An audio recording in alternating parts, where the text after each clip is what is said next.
Well, especially the older I've gotten, the more dedication I've felt towards this sport. And every time I put on the jersey and get ready to race, I think, I gotta go because this is for my team. It's no longer, I need to do this for myself, it's I need to do this for my team. I'm our 5th runner, I need to go because I need to score points for my team. And that's the kind of dedication I feel like I have and a lot of runners I feel like have on this team. We're not thinking about ourselves like you may think. Cross country you think of as an individual sport, but it's really not. It's really everyone coming together for each other.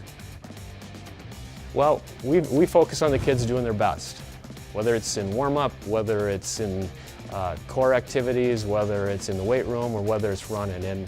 And we preach to them, I guess you could say, is that if you do your best, good things are going to happen. And so instead of focusing on winning a race, work on doing your best, and if you do your best, it's going to take a good effort by other teams to beat you. Running for Centennial for me means I'm proud to represent this school.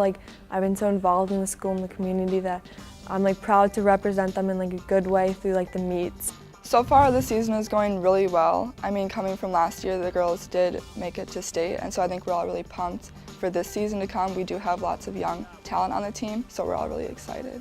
The girls, I believe they understand how good they probably could be this year. It right now looks like maybe the deepest team we've ever had, so it's pretty exciting to think about what we can do, and now it's a matter of keeping everybody healthy and working hard and keeping a positive attitude.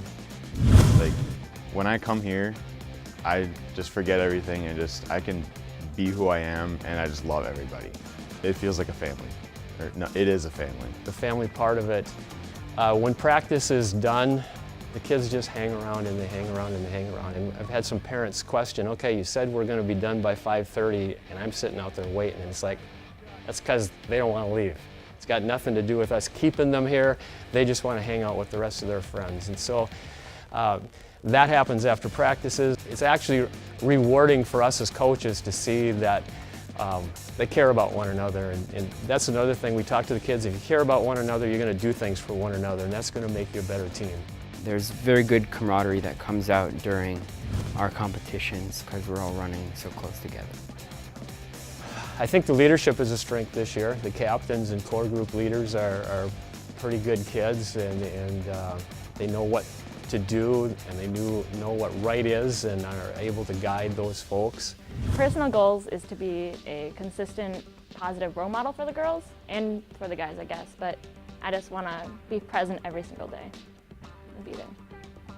Well, the boys, because they graduated so many from last year, they want to make a point that, hey, we are still a good team. And so they still want to be in the hunt at the conference time and at section time. The girls team, like I said earlier, are very talented. Pretty much, I think 6 of the top 7 girls from last year are back, so there's good strength and depth of a group that's coming back that went to state. We really get to see that we're not just running miles on miles. I mean, we are, but it's more of you'll see that it's a mental game too, and that's a different aspect than other sports. Well, Coach has built a pretty strong program here over the last 30 years. There's a bunch of names over on that wall that are pretty well known around the state of Minnesota. So, I mean, people know Centennial, so it's pretty cool to be able to run for a program that people recognize, oh, you're from Centennial. I think it's pretty nice.